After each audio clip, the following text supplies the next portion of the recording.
Well, well, well. Well, well, well.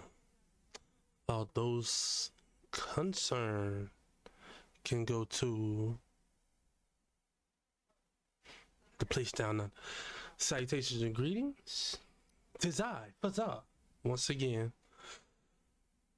Back at it again with another stream, another video. And today, happy Halloween.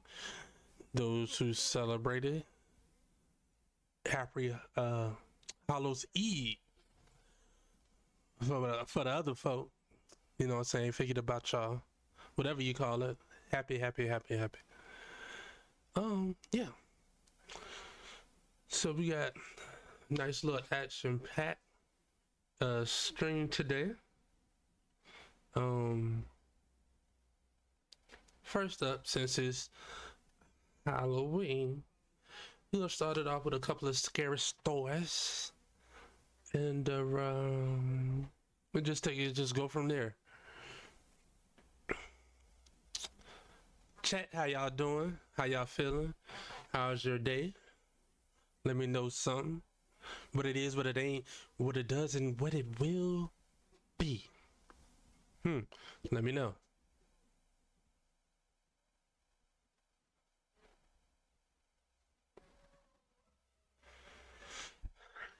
Give chat a couple more seconds to pull up, and then we gonna get right into it.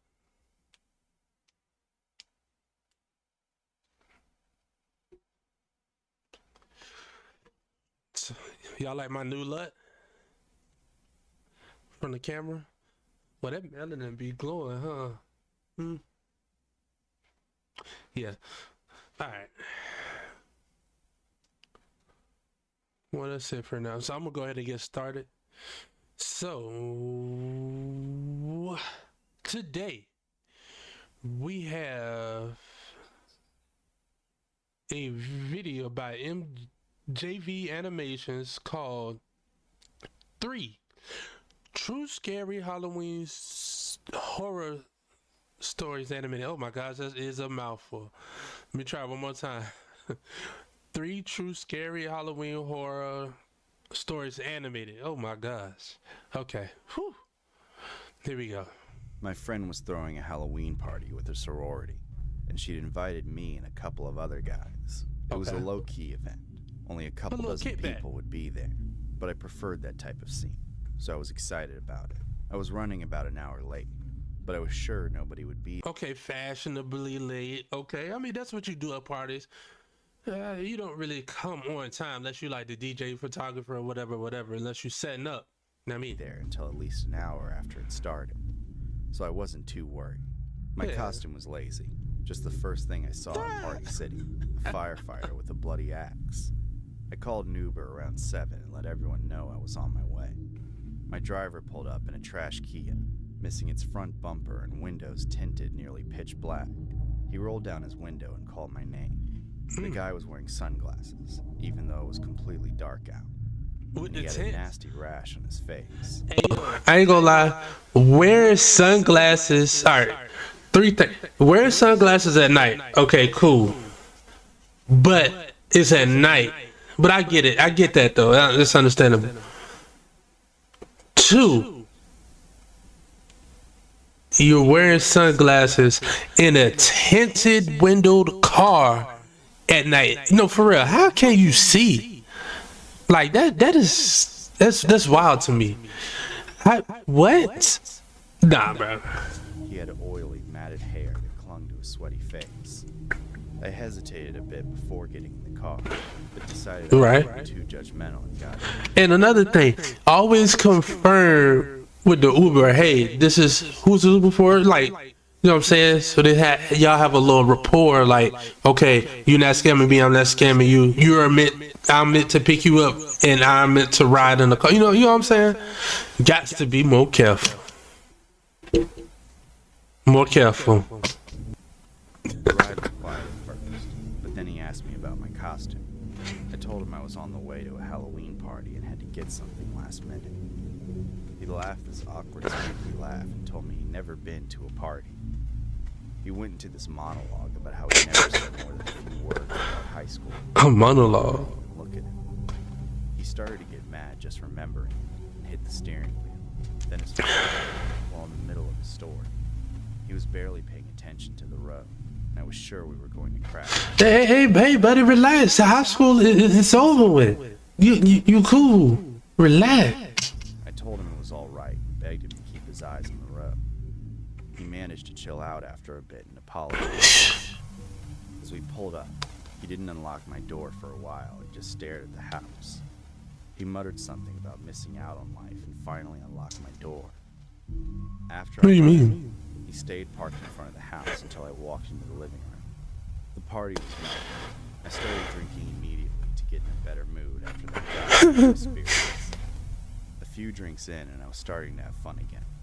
The girls who invited me were singing karaoke on the TV, and my friend was jamming out on the guitar. Okay. A couple of games of beer pong later, Nice little vibe, nice little kickback, you know? and I had all but forgotten the miserable Uber ride. That was when, around 10, Don't tell me he walked in. someone new sitting in the living room. It was a tall, stocky man in a hoodie and a mask of Jason from Friday the 13th. Okay. I wondered who had invited him, seeing as everyone was accounted for. The guy sat in complete silence in the corner of the living room while the party went on around him. Eventually, I asked Rachel, my friend hosting the party, who he was. She looked at me, confused, and said that the guy told everyone he was invited by me. At that point, I was past confused and started to get creeped out. I walked up to where he was sitting and quietly watched the party go on around him. He didn't pay attention to me, even though I was standing over him.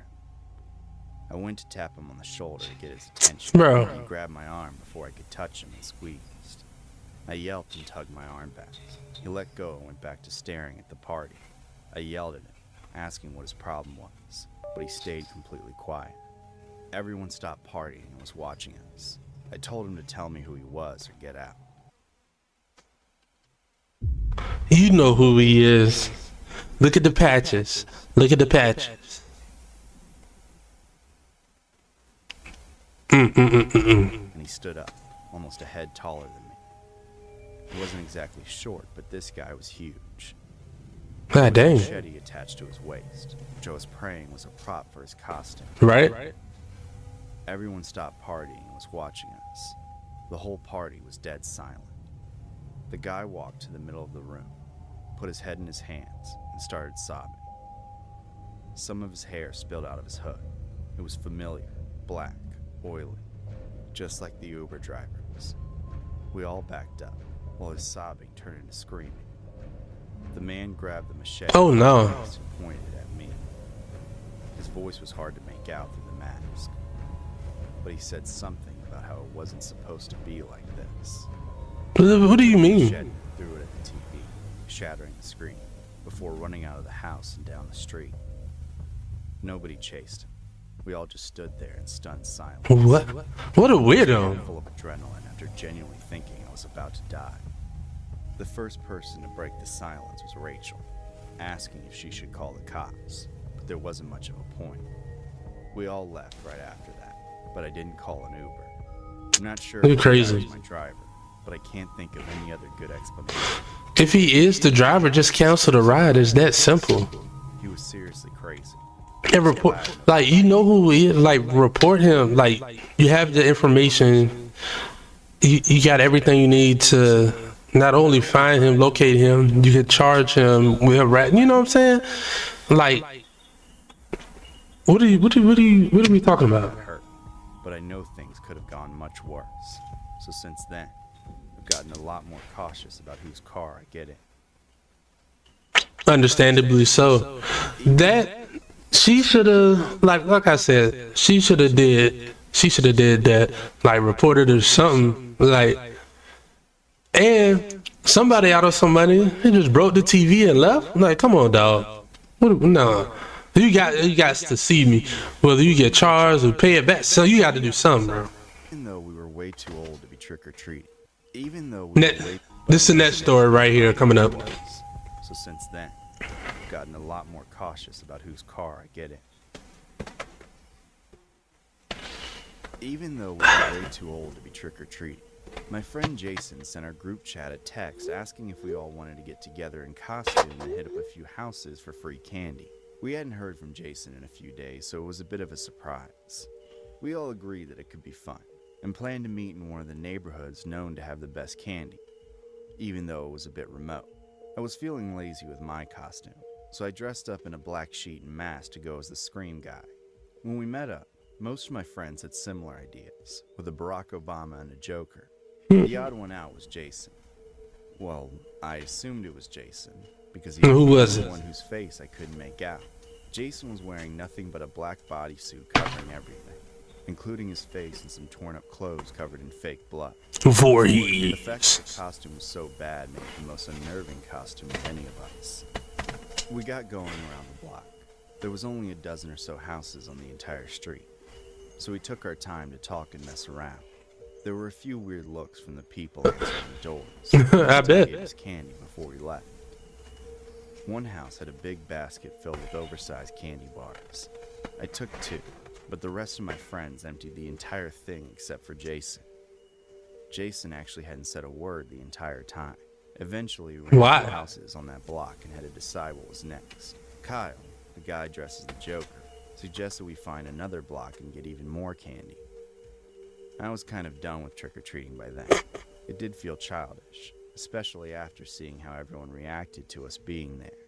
Jason finally spoke up for the first time that night. Okay. His voice was muffled, so it was a bit hard to understand it. His voice was also deeper than usual, but I figured that was also the costume. He took out his bag and told us that he'd stolen alcohol from his parents and said we should go drink at the park. I wasn't big on drinking, but I figured it was a special occasion, so I might as well let loose for a bit. I guess. We came to an agreement. Jason said he knew a spot where we could drink and eat our candy and that he'd lead us there. I was the only one getting a weird vibe. Yeah, don't trust him. No one else agreed to it. I gave in and decided to follow Jason. We ended up on a trail that started at the end of the block. He finna hit them with the okie doke. You hear me? It was dark, and the only light came from our phones. We walked for around 20 minutes before finally making it to a spot in the canyon off trail. It was an opening under a canopy of bushes. The place was filled with trash and old beer bottles. There was also a sleeping bag and some broken glass pipes in the dirt. I asked Jason if this was really the place he was thinking of, and he nodded, pointing to the view of the sky through the canopy. Okay, all right. Nice, I had to admit. The stars were in full view, and the moon was bright enough that I could see everything. We started drinking the stolen vodka. Jason just sat back and watched us through the black face cover. Oh, well, hold on. So he not drinking? He just in there watching?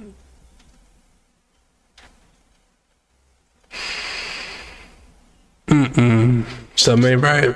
Something ain't right. We were wobbling around like idiots, and I was starting to feel it too. We were making way too much, considering that there were houses just outside of the canyon. As it got later, I knew it was time to head out, but I was starting to feel really out of it. More than I should have with how much I had drank. The world started to get hazy, and I looked there you go. Kyle and Drew both passed out. Jason stood up for the first time and stood over me. I mumbled, asking him what he was doing, and he knelt down over me, inches from my face. I wanted to struggle, but my body wasn't listening. Jason reached out to touch my face, but as he brushed my skin, 3 flashlights shone on the trail and down into our area. Jason, well, by then I was doubting it was Jason at all, got up and ran off just as 3 people hopped down into our camp. I passed out as the officer approached me. It was an officer? Next day, we found out that Jason had lost his phone 3 days before, and he wasn't the one sending those texts. So hold on, what? And he wasn't with us that night. Whoever that guy was, he'd spiked our drinks and had something planned for us once we were unconscious. I hope he just wanted to rob us. No. I think it might have been something worse. Much worse. Much worse. That was the last year I went trick-or-treating. I bet. I was completely gone. And I couldn't get the feeling of that guy. That will do it. That would do it. Jason touching me out of my head. We never talked much about the incident, and the police never found out who the guy was. I hope he gets caught eventually, and that I never run into him for the rest of my life.